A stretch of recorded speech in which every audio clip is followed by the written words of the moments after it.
started my rescue work about 6 years ago, and the very first animal I rescued was, guess it, the snake. I saw a python that was caught by some hunters and it was still alive, and I rescued it.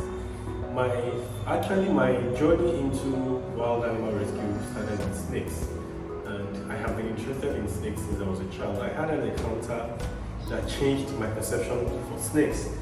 I was in GSS 3, I think. I was about 13 years old, and I was preparing for my GSS 3 exam. The house was noisy, and so I went to the back of the house to read. So as I was studying in the garden, I felt something on my leg, and then I looked down, and there was a snake crossing, a cobra, because maybe he felt my movement. It turned and raised its hood and wanted to strike. I'm sure I froze in fear, and for what seemed like an eternity, like forever to me, I'm sure it lasted for some few seconds, but to me then it seemed like forever. We were frozen in time looking at ourselves. I was looking at the cobra, and the cobra was looking at me. And after a while, it just turned and slithered off. And I was wondering, because what we were raised to believe was that snakes were mindless killing machines, they were killers. So I was wondering, why didn't this snake bite me? It had all the time in the world to attack, so why didn't it bite me? And that started my interest in snakes, and I really got to learn that snakes are not the mindless killing machines that we think they are. So my first rescue was a snake, and it was a rock python, and she was injured. We treated her and released her back to the wild.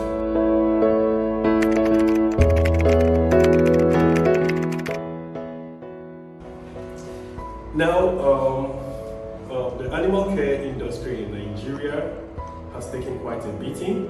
I would want to divide it into two aspects. The industry responsible for domestic animals are dogs and cats, and then the one responsible for wildlife. Now, for the dogs and cats, over the last 10 years, there's been some improvements, but basically because people went into dogs large scale because of commerce. They wanted to make money, and they found out that there was money in these dogs. Some of these dogs cost as high as £1 million, and if I can breed them here, I can save costs and maximize my profit. So people got interested in dogs. But over the years, we've had some positive changes. People who are genuinely interested in dogs, and the outlook has changed. People take much better care of dogs and cats right now. But on the whole, especially where the wildlife is concerned, response to it is still bushmeat. Nigeria, we see everything as bushmeat. Everything is fair game for food, from your snakes to your monkeys, pangolins, crocodiles, monitor lizards, birds, just you name it. Any animal we kill, we're ready to eat, and it has not improved in the years. Instead, it has actually worsened because international interest has come to join the local interest. We have a lot of Asians right in Nigeria now that are harvesting our wildlife products with a passion, and I'm telling you, it's very, very alarming the rate at which they are investing these products. Something needs to be done, because if we do not stand up to protect our wildlife, in a very short time, we will have no wildlife to talk about. It would surprise you to know that the lions left in Nigeria, they are less than 50. Elephants in Nigeria are less than 400.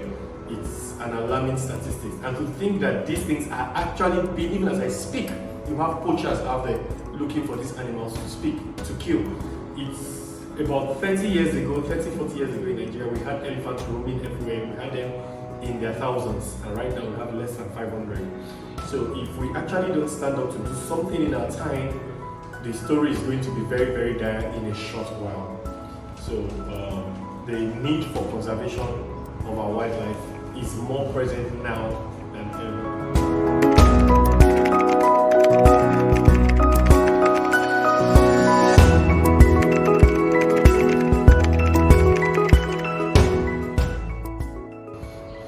Working with this wildlife can be very emotional, I can assure you. because what I do basically, I do not keep. It's tempting to keep, but I try not to keep. The aim is to conserve, it's not to start a zoo. So I rescue, rehabilitate, and once they are good and well, I release back to nature. And at that point, it can be very, very emotional. Imagine this guy now that is all over me. I rescued him when he was about 2 days old, and we had raised him. He's been with us for a couple of months now, and he's become like a pet. When he's about 7 months old, we're going to release him, and by then there's already a bond formed, and it will be difficult to let go. But we still do our best to let go. Then another aspect is, remember these are animals, so you lose some, you win some. There are some we rescue from the wild, they are sick, dehydrated, injured, and we do our best to rehabilitate. But there are times we just succeed, they die, we lose them. It can be very emotional. There are some we lose on the operation table, there are some we do beautiful operation for, and a couple of days later we lose them. You see, it's very, very emotional. We invest time, effort, and money. Yes, it's very expensive, and there are no kickbacks. You don't get any refund from anywhere. So yeah, it can be very emotional doing this work. But the successes we get, the releases we make, it's the encouragement we get to continue. And then also we get this negative feedback from the public. I've had my run into the government, and they're like, they actually summoned me to the government quarters and like, who gave you the permission to do what you're doing? How do you have the permit? Who gave you the permit to do what you're doing and all that? And the response I gave to them is, what I'm doing, is it good or bad? Yeah, well, it's good since you're releasing the animals. I said, so if it's good, do I really need a permit to do what's good? The least you can actually do is encourage me. And then you have neighbors, friends, giving you negative feedbacks and all. It can be very discouraging. Stop that, yeah? It can be very discouraging, but yeah, it's like I said, the successes we record, they encourage us to go on, they encourage us to continue.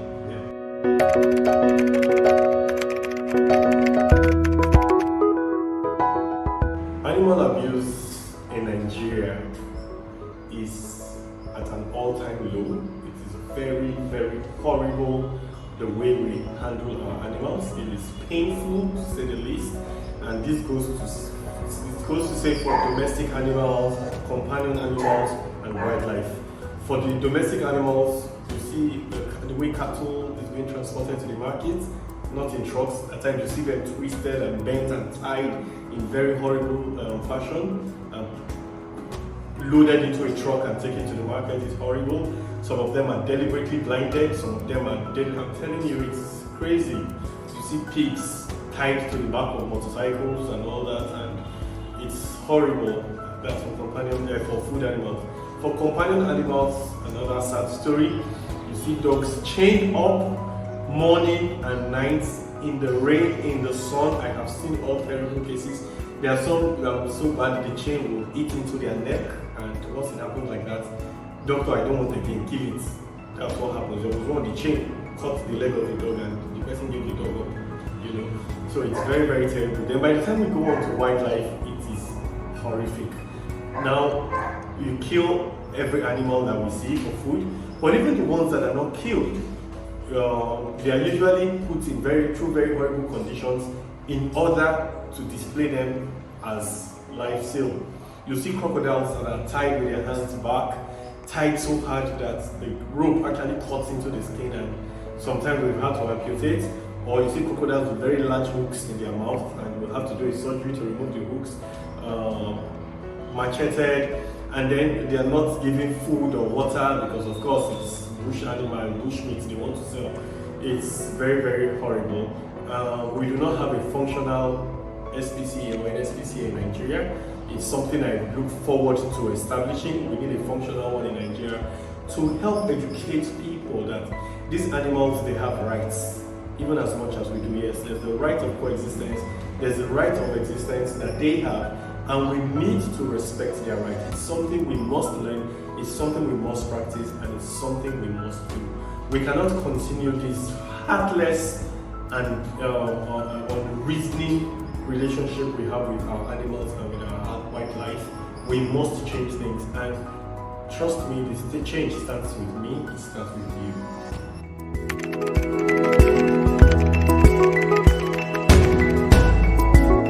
Rescue work in Nigeria, people tend to see it as the purview of some people, the few of us that are actively in it, but this is not true. The truth is everybody should be involved in conservation, in animal rescue. And how does it start? It starts first with, if you cannot be a part of the solution to the problem, do not be a part of the problem. Do not buy animals you're not ready to keep. Do not buy animals you're not able to keep. Do not buy wildlife to keep as pets. And do not abuse animals. That is where it starts from. But beyond that, everybody should play an active role.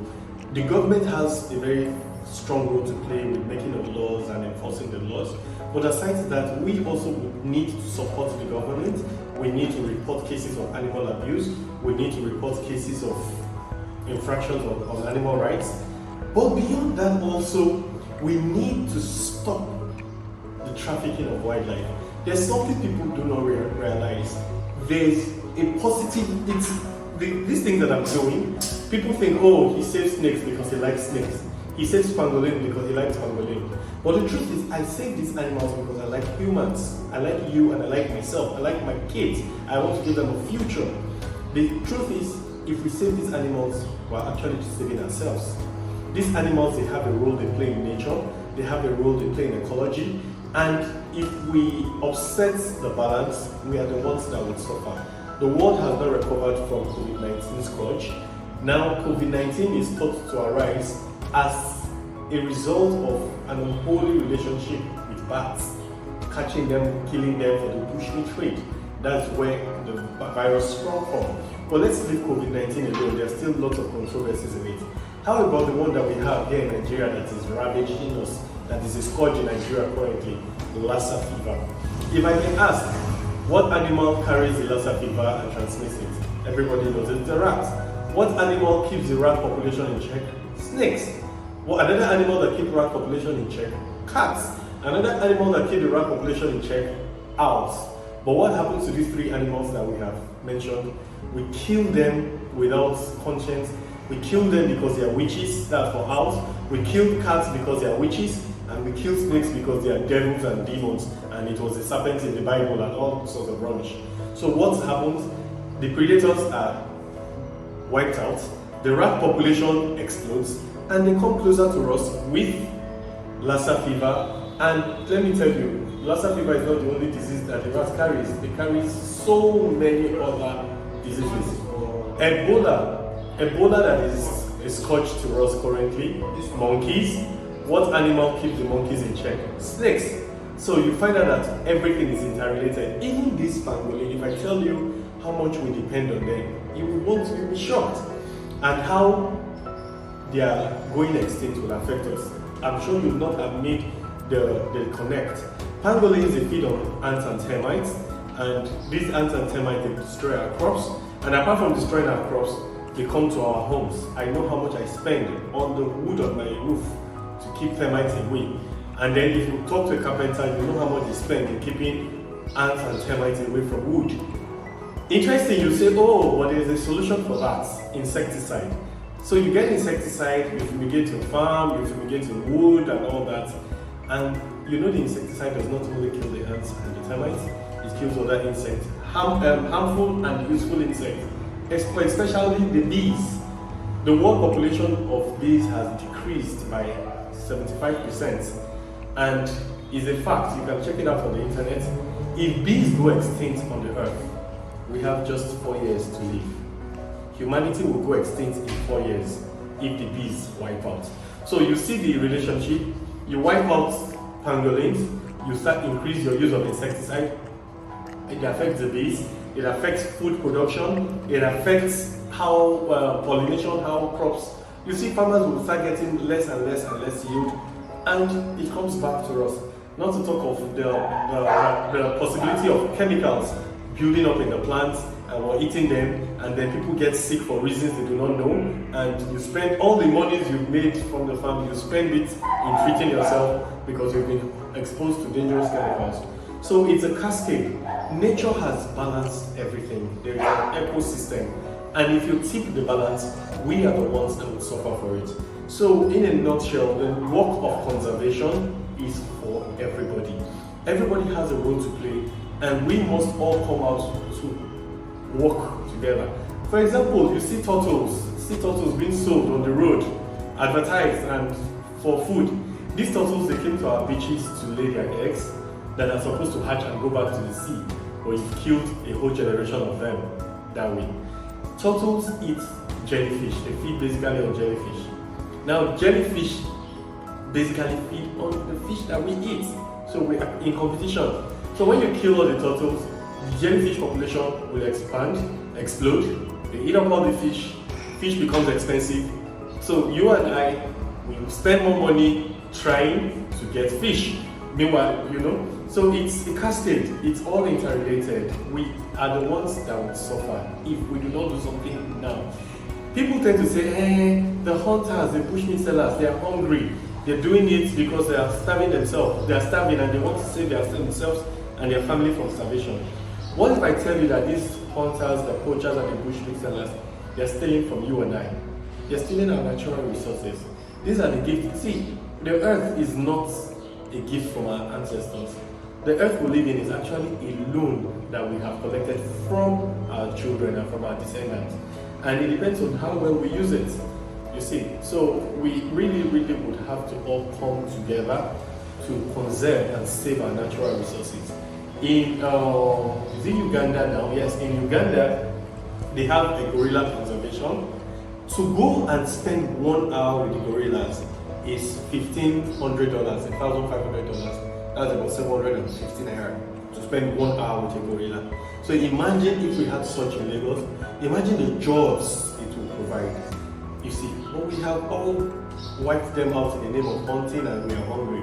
We cheat ourselves in the long run because the people that do this, they get peanuts and that's it the end.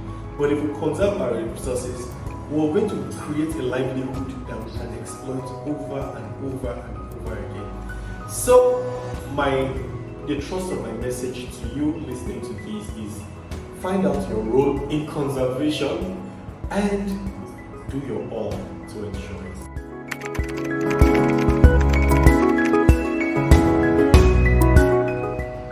So when I was talking, I mentioned the need to, as part of the effort towards conservation, to report cases of animal abuse and wildlife abuse and poaching. As I speak currently, there are no dedicated hotlines to reach to report such. Actually, they are government offices, but they are rather like analytical in their work. But as I speak also, there is good news in the offing. I'm working very closely with the government, and I'm working very closely with government agencies, the customs and media agencies. We're trying to create dedicated hotlines. We're trying to create dedicated units. I can boldly announce to you that the customs right now, they have a dedicated wildlife unit where you can report such crimes. And it's going to just be a matter of weeks from now. These things are going to be made public, and the lines will be shared via news media, social media, and everywhere. It's going to be made public where you can report cases of animal abuse and animal rights infractions and wildlife poaching.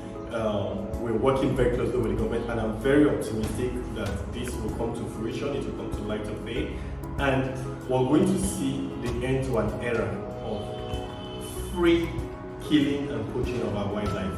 And we are going to ensure this because you and I are going to work together to see that we conserve our nature.